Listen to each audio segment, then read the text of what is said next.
பத்திரிகையாளர்கள் கேட்ட கேள்விக்கு பல முறை பேப்பரை பார்த்து பதில் சொன்ன முதல்வர். இந்த லட்சணத்தில் தான் திமுகவை சேர்ந்த தற்கூரிகள் விஜயை விமர்சிக்கிறார்களா?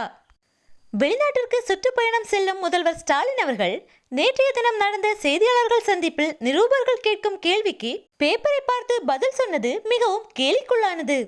அது எப்படி பத்திரிகையாளர்கள் கேட்க போகின்ற கேள்விக்கான பதிலை முதல்வர் அவர்கள் முன்கூட்டியே எழுதி வைத்திருக்க முடியும்? அதாவது நிருபர்களிடம் என்ன கேள்வி கேட்க வேண்டும் என்று முன்கூட்டியே எழுதி கொடுத்துவிட்டு அதற்கான பதிலை முதல்வர் ஸ்டாலின் அவர்களுக்கும் எழுதி கொடுத்துள்ளனர். அதை தாண்டி அவரிடம் கேட்கும் கேள்விகளுக்கு அவர் எந்த பதிலும் கூறவில்லை. அது மட்டுமல்லாது கேட்கும் ஒரு கேள்விக்கு 5 முறைக்கு மேல் பேப்பரை பார்த்து பதில் கூறுகிறார். மதுரை மாநாட்டில் தலைவர் விஜய் அவர்கள் பேப்பரை பார்த்து படித்தார் என்று திமுக கொத்தடிமைகள் கதறிட்டு இருந்தாங்க. இப்போது திமுகவிற்கு முட்டு கொடுத்து கொண்டிருக்கிற நாம் தமிழர் கட்சியை சேர்ந்த சாட்டை துரைமுருகன் கூட விஜய் பேப்பரை பார்த்து படிக்கிறார் என்று கூவிக்கொண்டிருந்தார். நேற்று நடைபெற்ற மரங்கள் மாநாட்டில் சீமான் ஒரு லைன் பேசுவதற்குள் பல முறை பேப்பரை பார்த்து பார்த்து படித்தார்.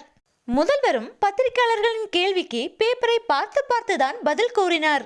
முதலமைச்சரை விமர்சித்து உங்களால் வீடியோ போட முடியுமா தற்கொலை சீமானே? ஏன் இப்போது வாய் அடங்கிவிட்டதா? நேற்று வந்த விஜயை பார்த்து இவ்வளவு பயப்படுகிறீர்கள் என்றால் நிச்சயம் விஜயின் மக்கள் சக்தி உங்கள் ஓட்டை பாதிக்கும் என்ற பயம்தான்.